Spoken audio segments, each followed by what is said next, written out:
So Cato Networks is, in a nutshell, revolutionizing how enterprises build their network and network security infrastructure. To take it to a less geeky buzzwords and acronyms, we're doing to companies like Palo Alto, Checkpoint, Cisco, Fortinet, what Netflix did to Blockbuster. And that is to take everything that used to be very physical, move it up to the cloud, and take over the business. Welcome to 20-Minute Leaders. Just sit back, relax, and learn from the leaders of today. It's a journey. Each one is different, unique, inspiring. Let's get started. This episode is powered by J Ventures, a community-driven VC fund in Silicon Valley, in partnership with Leumi Tech, sponsored by Homeward Ventures, Hippo Insurance, Upwest Labs, Synergy Global, Hillel at Stanford, Leap, Birthright Excel, Serona Partners, and in media partnership with C-Tech.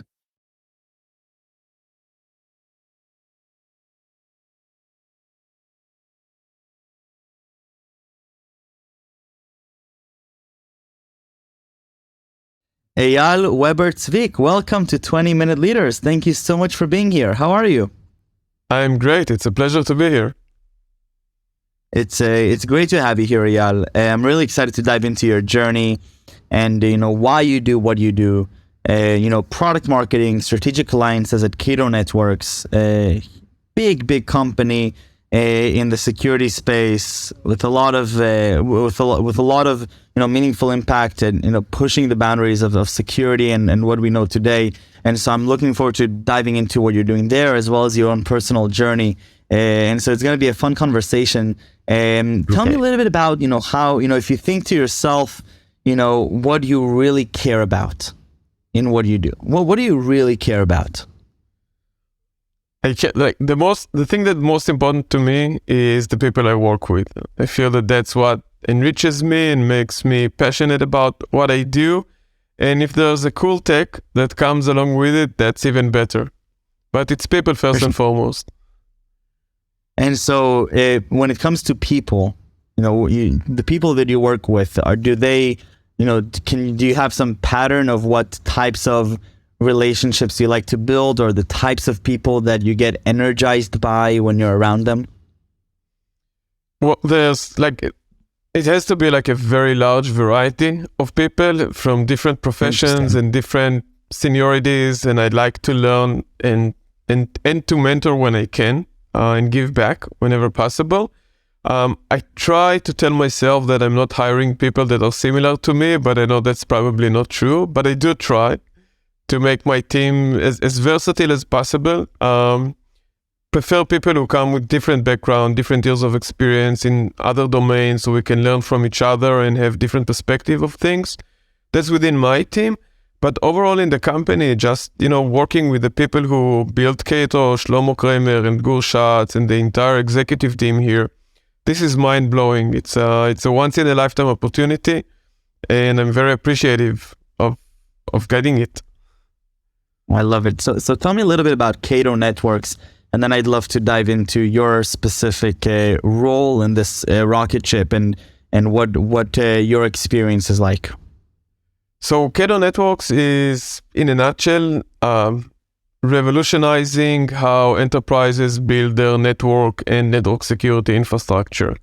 To take it to a less geeky buzzwords and acronyms, we're doing to companies like Palo Alto, Checkpoint, Cisco, Fortinet, what Netflix did to Blockbuster. And that is to take everything that used to be very physical, move it up to the cloud, and take over the business. And so, we're not there yet, but we're on a mission. So what does that actually mean, what you just described, in layman's terms? Yeah, right. So it means that traditionally enterprises, they had to build a network that connects all their computers and servers and applications, and they used to have or to buy physical devices, which we call appliances, that would build that network and security. It would be routers and firewalls and intrusion prevention systems and optimization devices. And they needed to buy multiple products, sometimes from the same vendor, sometimes multiple vendors, and integrate them together. And while they did get the functionality, it came at the cost of a very high complexity that effectively slowed the business down. And what Cato is doing is that we're throwing all this complexity away, and we take all those capabilities, we've built them from the ground up as a cloud service, and we're delivering all those capabilities as a cloud service. So think of everything that used to be complex in our life that now we just, go to Google or to Facebook and everything is there. Like we used to have to back up all the pictures from our digital camera to an external drive. Now I take a picture in my phone and it's up in my Google Cloud or Apple Cloud, and I don't need to worry about it. It's someone else's headache. We're doing the same for IT managers and network and security engineers. Mm-hmm. And so your role in product marketing and alliances, what does that have to do with a company like Cato Networks? What does that even role mean?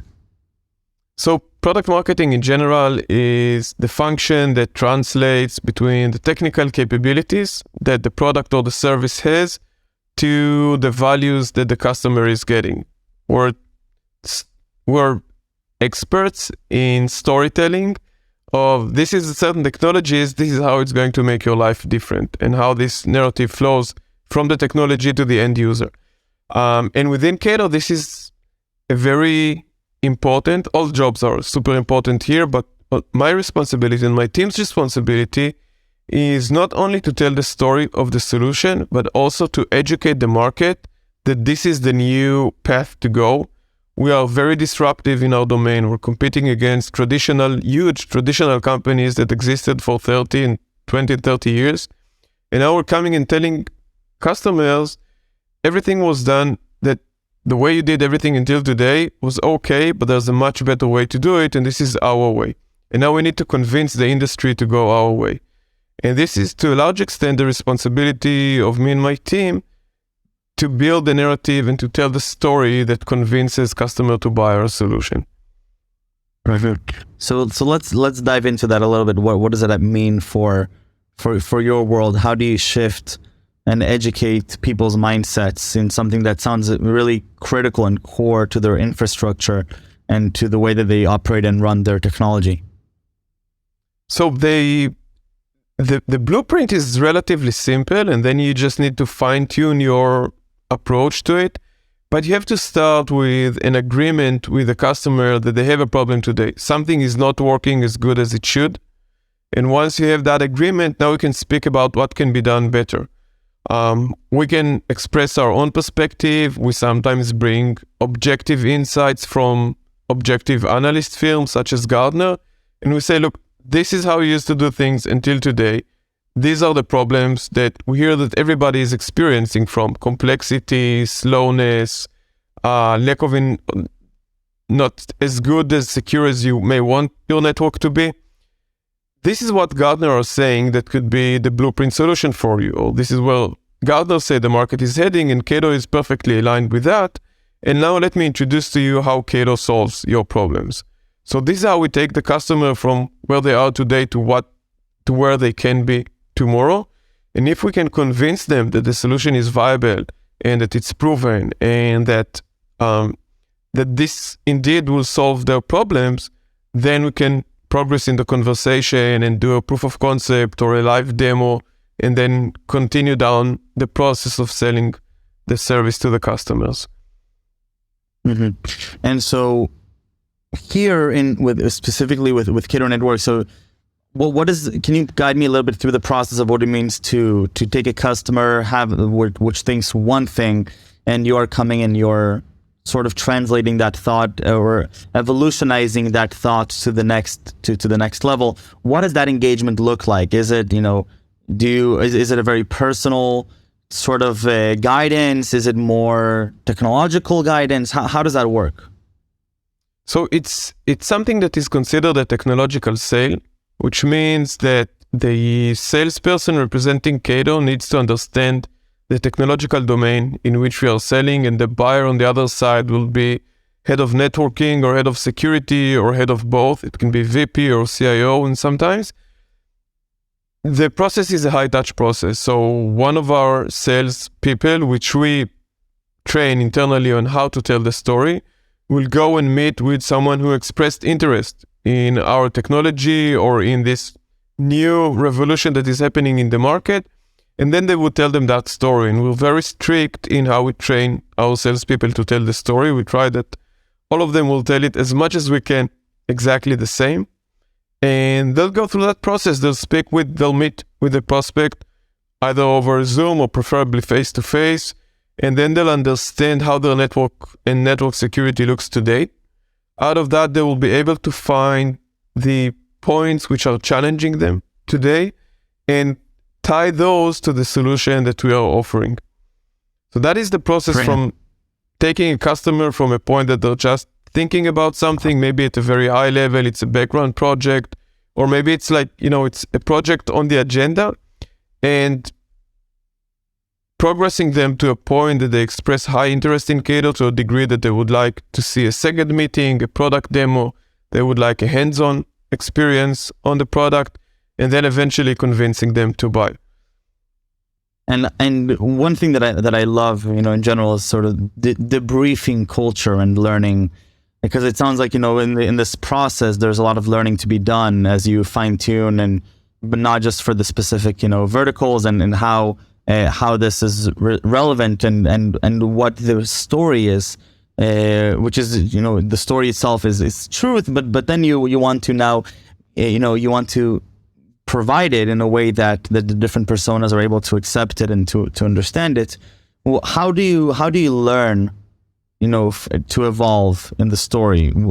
Is there something for you as a leader that you think about, or some methodology that you learn along the way and you get to sort of retrain yourself and the team as you go along? Yeah, so the way that we pitch the product today, the way our salespeople pitch the product today, is version 20 of the presentation. We always continue to improve it over time.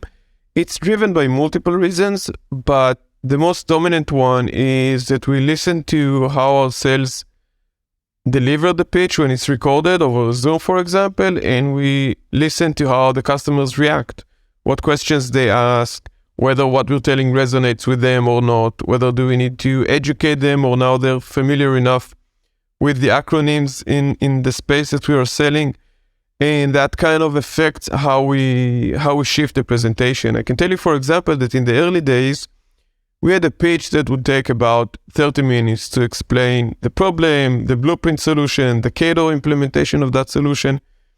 And that would be a long pitch. And if I could do it in 30 minutes, salespeople usually would do it in 35 to 40. And that leaves very little time for the salespeople to actually now have an open conversation about what's resonate with the customer and what's next, etc., etc. So we did an optimization process where we compressed the pitch to be 15 minutes.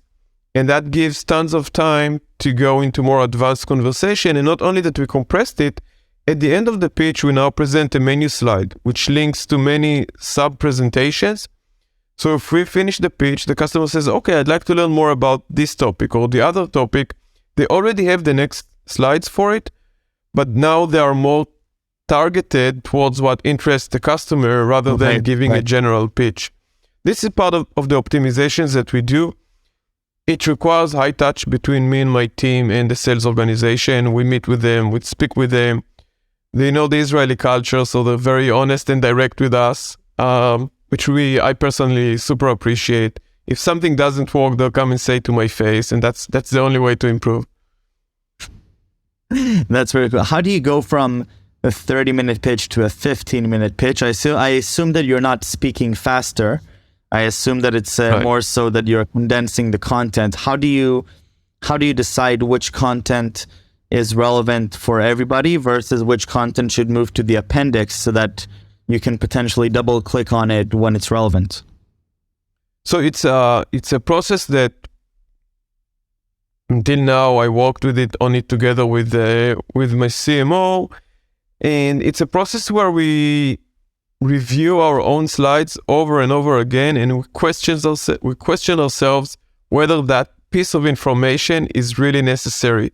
Do I need to say each and every single word? Can I replace a paragraph or a sentence with an image? And if so, how can I develop that image that just by presenting it on the screen, it would automatically be understood and I won't have to spend 15 seconds or 20 seconds speaking about it, and I can just say a few words and that would together with the image would send the message. It's a lot of, internal thinking, a lot of sleepless hours, and creative time, which is super, super challenging. But when you get to the final results, you can see the journey that you made, and that's very fulfilling. I love that. And a little bit about the strategic alliances part of your role. What does that even mean, strategic alliances for companies such as yours?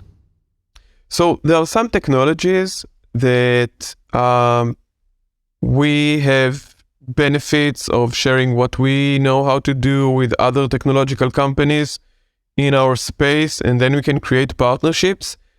And then my role is to find the right companies to partner with. It needs to be a condition or a situation where we are not competing with each other, that it has to be a win-win situation.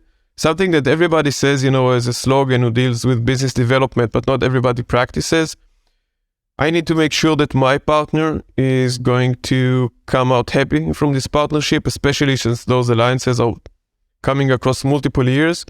And I need to make sure that we'll be happy with this partnership. And sometimes you start with one partner, you see during the course of the negotiation and the legal processes that it's not really working and the chemistry is not there, and you switch to another one.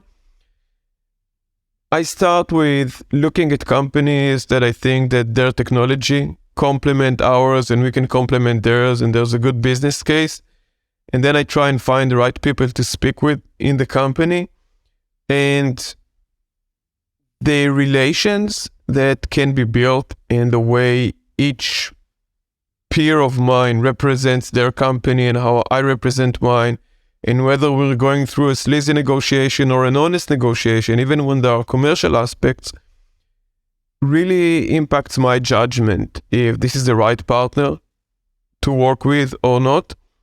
And I've been in situations where I spent long months working on a partnership that kind of exploded last minute, and I think that always it's good to have it happen before a contract is signed rather than after.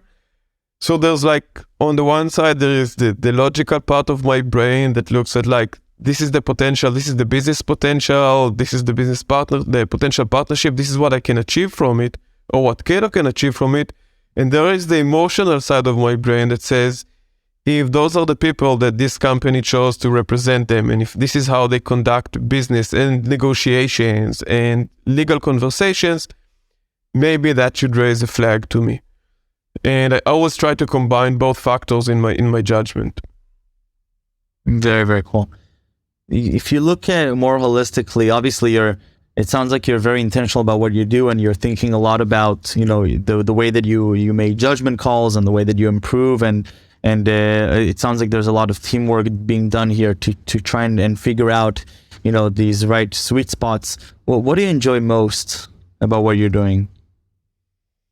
Wow, where do I start? First of all, I love coming to the office. So we're working hybrid. I come to the office for sometimes 5 days a week, even though there's some significant commute, because I love the interaction with people. I love the whole week conversations. I love the spontaneous brainstorming.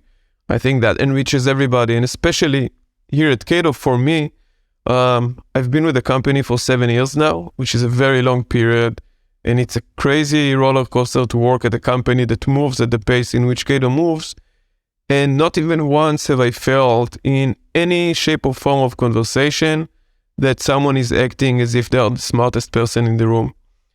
And I think that for me generates the optimal working atmosphere. I feel that I can learn from so many people and I have what to contribute. People are open to listen to my opinion and to my thoughts, even if those are silly thoughts. That happens very often. It keeps me very passionate about the working environment and the technology that Cato is building, and the service is so mind-blowing. This is cutting edge. Everything is new, almost never done before, moving at scale, extremely fast, beyond what I can comprehend sometimes. It's and working at a startup, this is something that actually had several conversations about. There is kind of the notion that you can progress your career by jumping between companies every 2 or 3 years, get a higher position and evolve through that. And maybe it's true, that was not my career path, but working in the same company for a very long time, I'm speaking 7 years here. I've worked at the previous company for 10 years at a startup until it got acquired. You see how this thing starts from an idea and it gets up to a full-blown company that actually sells, and there's value, and there's customer feedback, and there's a change, and you innovated something and you made a difference. You can only get that perspective if you're there for the entire journey. And for me, looking at the pace in which Cato is growing, we've made it from $1 million in annual sales to $100 million in 5 years. Wow. Which is blazing fast. And I'm proud of that. I'm humbled and I'm honored to be part of that and be part of an amazing team that achieved that. And we know where we want to go in the future. I would miss all of that. If I would switch company every 2 or 3 years, I wouldn't be sitting here so excited about it. That's amazing. That's really, really cool. And I think more than anything, over this conversation, it's very, the way that you speak about all the different things that you're doing and the way that the evolution, you pretty much articulated over these 20 minutes, sort of the journey that you've been on. And so now that you're sort of framing it as to the impact of what's happened at Cato over these years, it translates very nicely into how you were talking about the optimizations that you're making and the storytelling and the fineness of it. And so I really appreciate this conversation. It goes by way too quickly. And I really appreciate your time and your energy. And thank you for the inspiration over these 20 minutes, Eyal. And best of luck with Cato and with everything else that you'll do. Thank you. Thank you very much, Michael. It's been a pleasure. Thank you.